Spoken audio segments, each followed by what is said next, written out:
quisiera comenzar agradeciendo la invitación de Valentina Verbal, de Ignacio, de la gente de Horizontal.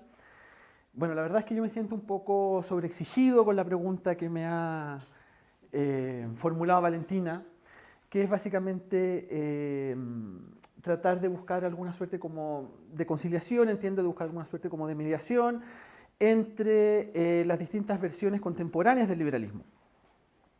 Y esa es una tarea difícil porque todas esas distintas versiones que existen, esas múltiples versiones del liberalismo, son muy diferentes entre sí, evidentemente, y tienen algunos puntos en común, obviamente, pero tienen muchos puntos o hay muchos aspectos por los cuales disputan, y por lo tanto es difícil tratar de buscar una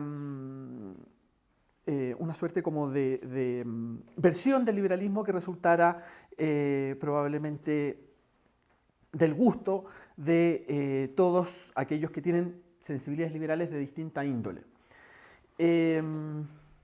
Bueno, como adelantaba, ¿cierto?, el profesor Oscar Godoy, el liberalismo es una filosofía que descansa en la idea de libertad. Esto quiere decir aquí básicamente lo siguiente. La idea fundamental del liberalismo es que los individuos, las personas, tienen derecho a decidir cómo vivir su vida, a escoger el modo de vida que ellos prefieran, o, como dice también Kant, a perseguir su felicidad del modo que ellos consideren pertinente, siempre y cuando, al hacerlo, no impida que los otros hagan lo mismo. Esto significa, en buenas cuentas, que el liberalismo como sistema político defiende la autonomía de las personas, trata a las personas como adultos, como mayores de edad, es decir, como individuos que son capaces de discernir qué es lo que a ellos más les conviene y cuáles son, digamos así, los principios bajo los cuales ellos deben perseguir su propia felicidad. O sea, en este sentido, el liberalismo es una teoría no paternalista. Es una teoría no paternalista que lo que intenta hacer, digamos así, es buscar una suerte de marco en el cual todas estas distintas concepciones de la felicidad puedan convivir. Este marco, por lo tanto, permite o puede albergar concepciones de la felicidad muy diferentes, ¿cierto? Pero no las alberga todas en la medida en que hay algunas, supongamos, ¿cierto?, en que no sean compatibles con la libertad de los otros, ¿cierto?, según esa regla general. Entonces, el liberalismo en primer lugar es una filosofía, digamos así, antipaternalista, una filosofía que reconoce a los individuos como autónomos en este sentido, y por lo tanto como capaces, como adultos, para poder decidir cómo vivir sus vidas. Lo único que les exige, digamos así, el único límite es el respeto del derecho equivalente de todos los demás. Bueno, este es un principio importantísimo, muy general, digamos así. Esto convierte el liberalismo, como les decía, en una filosofía no paternalista. Esta es la razón por la cual los autores liberales suelen, o el punto por el cual los autores liberales suelen disputar con, digamos así, aquellos que tienen sensibilidades conservadoras, ¿cierto?, o paternalistas, que entienden que el Estado debe promover, ¿cierto?, ciertas conductas que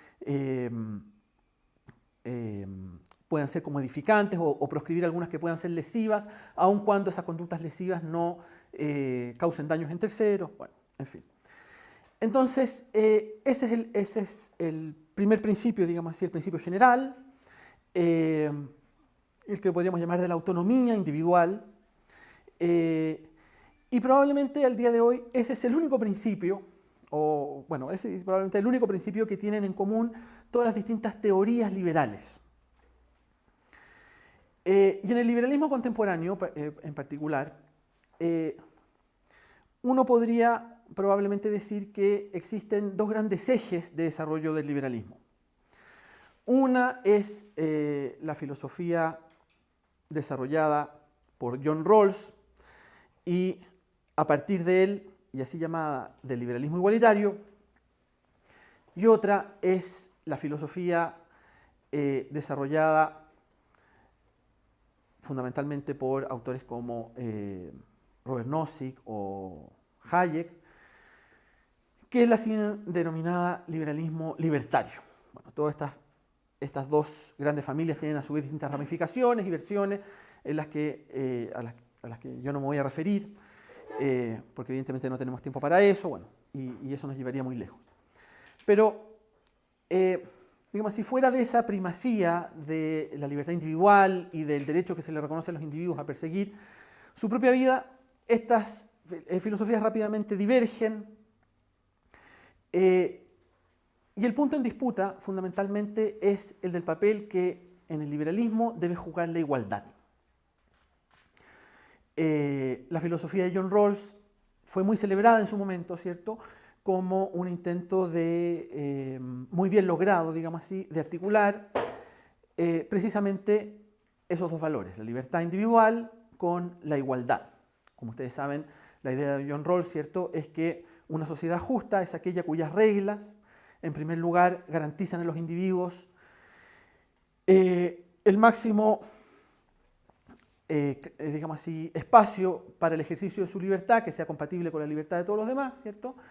Y al mismo tiempo establezca las reglas de distribución, digamos así, de los bienes primarios, de lo que él llama los bienes primarios, de tal modo que esa distribución favorezca siempre a los que se encuentran en peor posición. Uno podría decir que la filosofía de John Rawls es una teoría de la justicia elaborada desde la perspectiva de lo que Aristóteles llamaba la justicia distributiva. Es decir,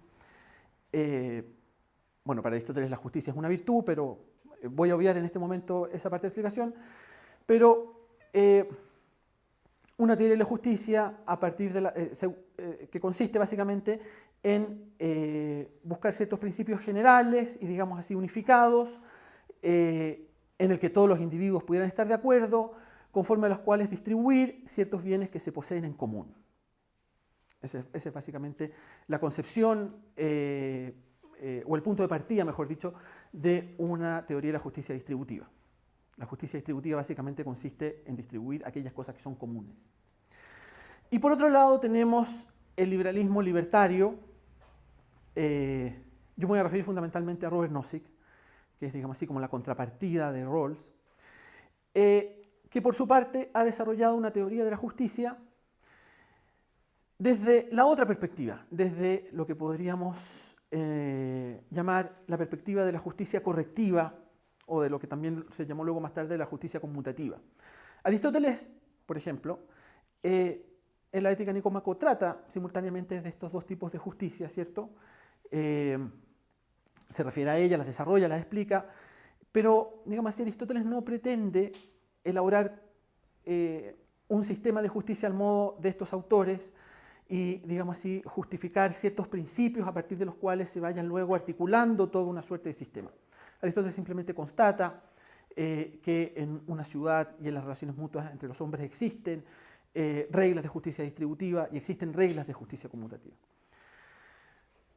Bueno, como lo que pretenden Rawls y Nozick, cada uno por su parte, es armar, digamos así, un sistema y reobtener a través de, si uno quiere, una reconstrucción ideal, las distintas reglas de la justicia, ellos tienen que, en la medida de lo posible, o esto podría pensar uno que es el ideal, ¿cierto?, ahora obtener de una manera, digamos así, armónica, reglas que Aristóteles simplemente había, digamos así, señalado y explicado. Ellos ahora tienen que articularlas, digamos así, en un sistema, y eso evidentemente nunca es fácil.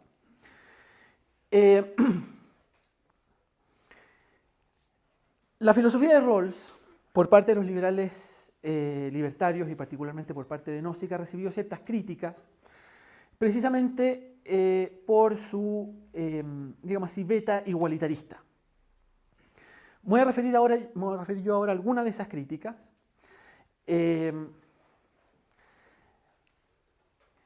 Y, bueno, después lo podemos discutir, pero a mí las críticas, en lo personal, a mí las críticas de Nozick a Rawls me parecen críticas muy fuertes, De modo que me parece que a raíz de esas críticas lo que uno debería hacer es no desechar la justicia distributiva, que es básicamente lo que hace Nozick, sino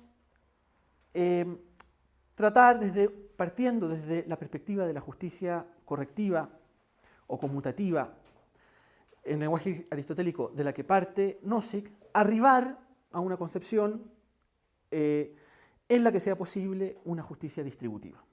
Dicho de otra manera, uno debe poder, partiendo desde la perspectiva de Nozick, que es una perspectiva fuertemente libertaria, arribar a ciertos principios que le permitan incluir en una teoría liberal, ¿cierto? Ciertos principios, digamos así, llamémoslos igualitarios. ¿Vale? ¿Cuáles son los problemas que Nozick detecta en la filosofía de Rawls? Bueno, el primer problema es el modo en que trata Rawls el problema de la distribución de bienes. Rawls adopta una perspectiva contractualista a la hora de tratar el problema de la distribución de bienes, y eso significa ahora que cuando yo trate ese problema, el de la distribución de bienes, tengo que considerar esos bienes como formando un acervo común. Dicho de otra manera, al momento de buscar las reglas de distribución de bienes, yo tengo que tomar los bienes que existen como si todos fuesen en un principio de todos. Ya sea porque, digamos así, desde un principio todos los bienes eran así, o porque, esta es otra variante de este mismo asunto, ¿cierto? Como los bienes se crean en virtud de la acción mancomunada de todos, ahora se forma un acervo común porque no resulta posible saber, digamos así, quién contribuyó con qué. Bueno, la primera crítica de Nozick a Rawls tiene que ver precisamente con esto. Él dice, el problema de este punto de partida contractualista, que cree que el problema de la justicia distributiva consiste ahora en determinar cuáles deben ser, digamos así, las tajadas que le corresponden a cada cual, o dicho de otra manera, el problema de representarse, el problema distributivo, como si el problema de la justicia consistiera en repartir una torta, porque, digamos así, esta es la representación usual que tiene la gente cuando le preguntan acerca de la justicia distributiva. Existe una suerte de torta y el problema de la torta es que está mal repartida. El problema, dice Nozick, es que ese es un punto de partida, digamos así, engañoso y falso, porque en realidad habría una torta si es que efectivamente nosotros no pudiésemos ahora determinar quién contribuyó con qué. Pero el problema, dice Nozick, es que en un sistema de mercado, en un sistema donde los acuerdos los intercambios son realizados de forma libre y voluntaria, ¿cierto? Sí es posible saber quién contribuyó con qué. Por lo tanto, digamos así, dice en un pasaje, no quiero atribuirle a Rawls la opinión, digamos así, que sería muy descabellada, ¿cierto?, de que no existe ninguna concepción de contribución marginal que ahora nos permita a nosotros abordar este problema. Pero el hecho es que cuando los partidarios de la justicia distributiva abordan el problema de la justicia desde esta perspectiva, es decir, asumiendo que en principio existe una suerte como de torta distributiva y que el problema ahora es saber a quién le corresponde qué tajada, el problema es que de hecho se está afrontando el problema distributivo como si ese fuese el punto de partida y ese fuese el problema que nosotros tenemos ahora. Es decir, tratar de determinar quién contribuyó qué y eso resultará más o menos imposible.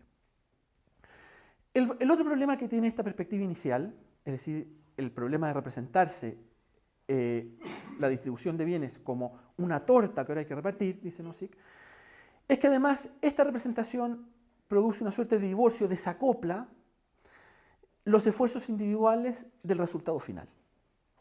¿No? Pero evidentemente eso no es justo. Pues. Dice Nozick,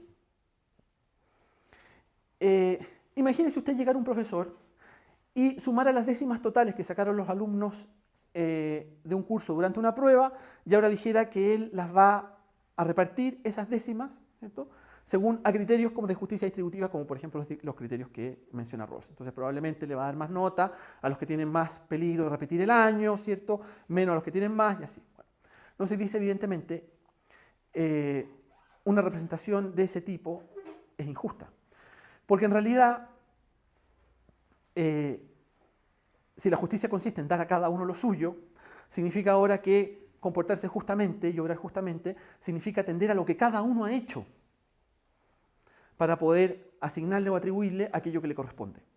De suerte que esta concepción, digamos así, de la torta distributiva, en realidad no solo es engañosa y falsa, sino que en realidad también es injusta. Porque, insisto en este punto, termina desacoplando, como dice, ¿no?, la historia individual de los títulos, lo que cada uno ha hecho, ¿cierto?, del destino final de esos bienes. Una teoría de la justicia debería ser, dice, no sé, sensible a esta cuestión. Bueno, a mí este argumento me parece un argumento muy fuerte y digamos así, me parece que ese argumento, digamos así, obliga a adoptar la perspectiva de Nozick, que es una perspectiva, digamos así, no unificada, sino, si uno quiere, inductiva. Si uno podría ponerlo en estos términos. La perspectiva de Rawls es deductiva, ¿cierto?, va de lo general a lo particular. La perspectiva de Nozick es inductiva, va de lo particular a lo general. A mí, en lo personal, ese argumento me parece muy convincente, diría que demoledor, y, digamos así, la razón por la que yo tengo una orientación, digamos así, más nozickiana es precisamente por eso. Y por eso me parece que la perspectiva inductiva debe ser preferida por sobre la perspectiva deductivista, llamémosla así, de Rawls, que va de lo general a lo particular. Ahora hay otro problema, y este problema está engarzado con el problema del igualitarismo de la suerte, que Rawls introduce en un pasaje en el que habla de la lotería natural. Él se pregunta, ¿cierto?, él se pregunta a propósito de las desigualdades y las diferencias que introducen los talentos naturales que tienen los distintos individuos, ¿cierto? Y él se refiere a esos talentos y a esas diferencias como arbitrarias o como inmerecidas. Él no dice que sean injustas, sino que dice que sean arbitrarias o inmerecidas. Bueno, el punto es que después de Rawls han surgido toda una familia de teorías igualitaristas que explotan este punto, y en las que básicamente entienden que el problema de la justicia distributiva no tiene que ver únicamente con la distribución de este acervo común, de esta torta distributiva que se produce en virtud de la cooperación social, sino que tiene que ver además con, digamos así, paliar los efectos desigualitarios de la lotería natural, de la distribución desigual de los talentos naturales. Dicho concisamente, quitarle los patines a los que tienen patines. Porque claro, nadie se merece naturalmente esos patines. Bueno, estoy exagerando un poco, pero es para que me entiendan la idea. Bueno, los liberales libertarios han rechazado esas teorías igualitaristas por varias razones, pero una de ellas, una de las razones por las cuales los liberales libertarios han rechazado esa aproximación, es un argumento que ya adelanta el propio Nozick, refiriéndose a Rawls, que no llevó tan lejos esta cuestión como otros liberales igualitarios, por cierto, y es que si ese razonamiento fuera correcto, en realidad nosotros tendríamos que prescindir de la noción de mérito a la hora de elaborar una teoría de la justicia. Porque si nosotros no nos merecemos ninguno de nuestros talentos, si nuestros talentos son inmerecidos, porque desde el punto de vista de la distribución final son arbitrarios y porque nadie, evidentemente nosotros simplemente recibimos nuestros talentos, nadie se los ha ganado, ¿cierto? Bueno, si uno lleva esa perspectiva, digamos así, a estas últimas consecuencias, lo que uno tendría, básicamente, es que llegar a la conclusión de que nadie merece nada. Digamos así, esta sería una suerte de teoría determinista, ¿no?, en la que desaparecería la distinción del mérito, puesto que eventualmente todas las acciones meritorias o todas las qué sé yo, mayor fortuna que yo pudiese tener, fortuna acá en el sentido de patrimonio pudiese tener, al final se explica por este diferencial respecto de los aptitudes o dones naturales, y como esos aptitudes o dones naturales son inmerecidos, y por lo tanto yo los tengo que sacar de la ecuación, lo que yo tendría que hacer es nivelarlo, pero lo que se sigue de eso dice Nozick que al final nadie merecería nada. Por lo tanto, dice Nozick, esta es una línea de argumentación peligrosa para una teoría que, por otra parte, quiere, sin embargo, presentarse como defensora de la dignidad humana. Por lo tanto, básicamente lo que hay que hacer, dice Nozick, lo que tenemos que hacer es rechazar estos dos aspectos de la teoría de Rawls, y con esto ya hemos rechazado evidentemente la teoría de Rawls en su conjunto. Tanto, primero, la concepción de que el problema de la justicia es un problema distributivo en el sentido de que existe un acervo común de bienes, ya sea originario o adventicio, es decir, un acervo común que se produce en virtud de la cooperación social, como la idea de que los dotes naturales son inmerecidos. Si los dotes naturales son inmerecidos, esta es básicamente la idea, entonces no nos merecemos nada y desaparece la idea de mérito. ¿Cierto? Por lo demás, no se hace una observación a la pasada, dice, además, supongamos, dice él, la teoría de Rawls no prescinde completamente del mérito, porque lo que él está diciendo es que se le debe dar lo más posible a los que están en peor posición, ¿cierto? Y eso supone además considerar cómo la torta, como así se agranda o se chica, crece o decrece, según a quienes le damos qué cosa, ¿no? Pero dice, no sé, claro, si la torta se agranda o achica según quién posee qué, ¿no es eso un indicador acaso de quién en realidad tiene el mérito de hacer crecer la torta y quién por lo tanto merece más? ¿Me siguen? Bueno, entonces lo que Nozick hace es básicamente formular su propia teoría de la justicia, que parte en principio de una máxima que es similar, o uno puede decir es idéntica en realidad a las teorías contractualistas, que es la teoría de que a aquel que consiente no se le hace daño. Este es el viejo adagio latino, ¿cierto? Al que consiente no se le hace daño. Las teorías contractualistas precisamente proceden sobre la base de ese principio. Entienden que los vínculos normativos, los vínculos sociales que nosotros establecemos a través de una convención son justas precisamente y resultan vinculantes para nosotros precisamente porque nosotros hemos convenido en ellas. Bueno, no se parte de este mismo principio, pero la diferencia es que él no adopta nunca una perspectiva unificada para aplicarlo. Entonces, básicamente lo que dice Nozick es lo siguiente. Nozick dice que suponiendo que nosotros tenemos derechos individuales, tenemos derechos sobre nuestra propia persona, o dicho más sucintamente, somos dueños de nuestra propia persona, ¿no?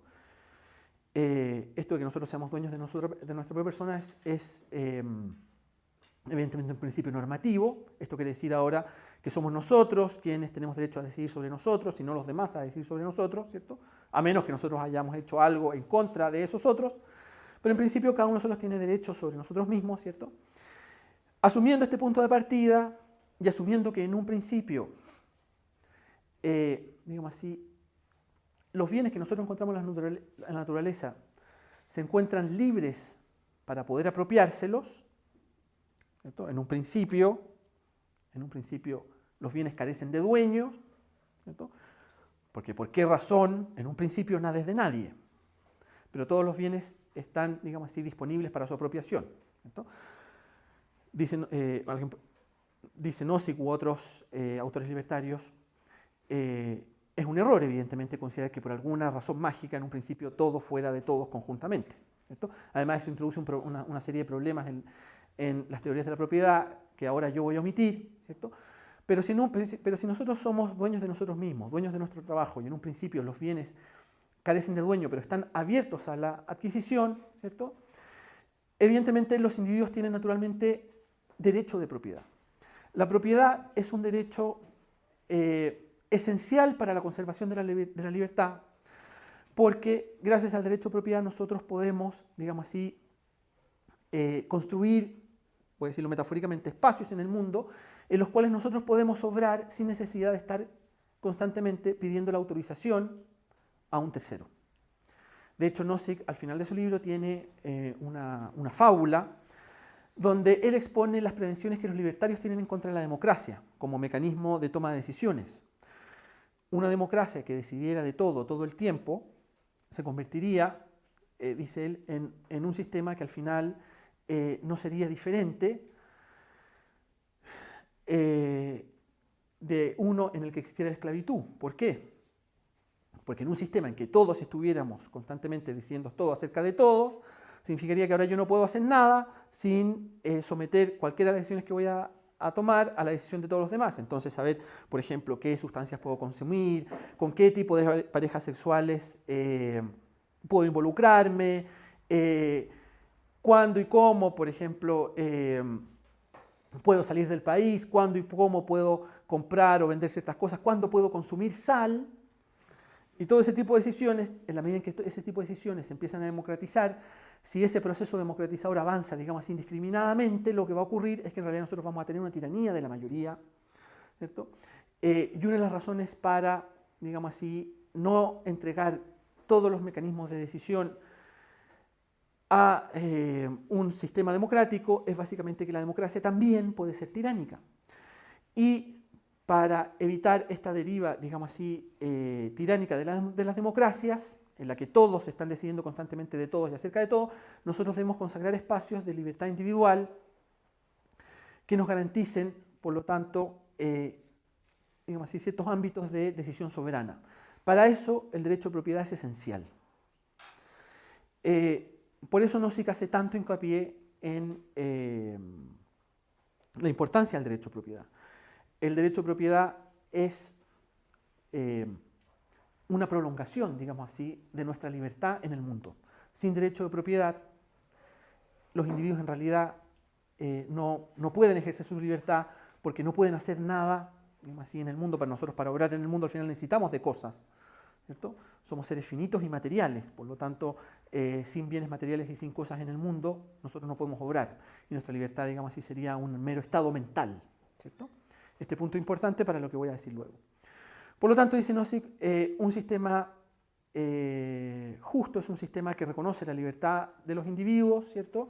Los derechos que cada uno tiene sobre sí mismo y que reconoce el derecho de propiedad. Y al mismo tiempo reconoce los derechos que tienen los individuos para intercambiarse los bienes. Nozick, por lo tanto, defiende esta libertad de intercambio. Acá el único límite, lo mismo que con la propiedad, son los derechos de terceros, no perjudicar a terceros, ¿cierto? Después podemos hablar de esto si ustedes quieren, pero hay ciertas aplicaciones del derecho de propiedad que son interesantes. Por ejemplo, Nozick dice, claro, si yo me apropio de una isla, en la que evidentemente no hay nadie, que queda, qué sé yo, perdida en el Océano Pacífico y después llega un náufrago, yo no puedo evitar que el náufrago haga costa en mis playas y decirle, no, usted no toque mi propiedad. Del mismo modo que si yo me apropio de un pozo de agua en el desierto y llega alguien que se ha perdido en el desierto o que tenía un pozo y se secó el suyo y necesita beber, yo no puedo impedirle que beba, ¿no? El derecho de propiedad naturalmente tiene ciertos límites, ¿no? Que en este caso nuevamente son los derechos de terceros, digamos. Si pongámoslo así, después habría que introducir ciertos matices, pero pongámoslos en principio así. Bueno, y la idea de Nozick es que, para decirlo brevemente, la libertad individual más el derecho de propiedad, más la libertad contractual, esos tres derechos, ¿cierto?, configuran ya de por sí solo un, llamémoslo, sistema de mercado, ¿cierto?, que tiene la ventaja que, al menos idealmente,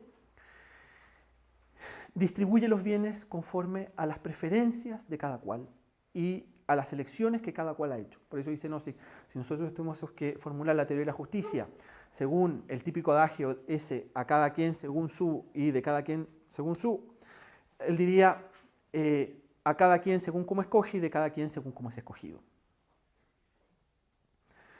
Y esto es lo que justifica, en último término, moralmente el mercado. El mercado es un sistema, digamos así, lícito de asignación de bienes, porque un sistema de mercado distribuye los bienes según las preferencias y las elecciones de la gente. Por lo tanto, un sistema de mercado funciona sobre la base de ciertas reglas, del respeto de ciertos derechos de los individuos, y no es un Estado, digamos así, de anarquía comercial, como generalmente lo quieren, o un estado de depredación mutua, ahora por otros medios, como lo quieren pintar, digamos así, sus detractores. Esa es básicamente la idea de Nozick. Ahora, el problema de todo esto es que Nozick cree que las reglas de la justicia se agotan ahí. Por lo tanto, y esto es lo que yo sé que Valentina quería que yo dijera, ¿cierto? Una teoría de la justicia debería ser capaz de combinar la teoría de Nozick con la teoría de Rawls, ¿sí? O como yo decía yo al principio, partir de una perspectiva inductiva de justicia correctiva o conmutativa, como se llama luego, para arribar a una concepción de justicia distributiva. Yo creo que una vía promisoria para hacer ese puente es la siguiente. Evidentemente toda la teoría de Nozick procede sobre la base de una cierta idealización, ¿cierto? La idealización de la que él procede, ¿cierto?, es que, vale, la idealización de la que él procede es de individuos que han elegido siempre voluntariamente. Él toma voluntariedad como sinónimo de no coacción. Esa es una concepción muy estrecha de voluntariedad, ¿cierto? Porque, digamos así, si nos casáramos solamente con esa concepción, nosotros al final tendríamos que decir cosas como que una persona que se está muriendo de hambre y que tiene que decidir, por lo tanto, entre morirse de hambre o trabajar por un salario de subsistencia, es igualmente libre, ¿cierto?, que una que elige bajo otras condiciones mucho menos duras, ¿cierto?, puesto que ninguno de los dos está bajo coacción, ¿cierto? Evidentemente en el caso del que tiene que escoger no está bajo coacción, pero tampoco es cierto decir que las condiciones bajo las cuales él tiene que decidir son precisamente condiciones halagüeñas y en ese sentido su elección no es voluntaria. Yo creo que, por lo tanto, una vía promisoria es tener en cuenta que la voluntariedad no se reduce solamente a la no coacción, como han tratado de defender, digamos así, los libertarios más duros, como el propio Nozick, sino tener en cuenta de que los individuos cuando escogen muchas veces con lo que Aristóteles llama voluntad mixta, es decir, queriendo y no queriendo decidir. Y que si el desideratum de una sociedad liberal es una sociedad donde todos los individuos sean libres y donde todos pueden escoger sus propios modos de vida y donde cada uno de ellos, por lo tanto, haga de su vida lo que quiere y pueda hacer de sí, eso debería significar construir una sociedad en la que todos pudieran elegir libre y voluntariamente. Y eso es lo que ahora permite introducir criterios de justicia distributiva en este esquema que yo he tratado de explicarles así muy sumeramente. Bueno, me dicen que no tenemos más tiempo, así que podemos dejar después si quieren algún espacio para preguntas. Muchas gracias.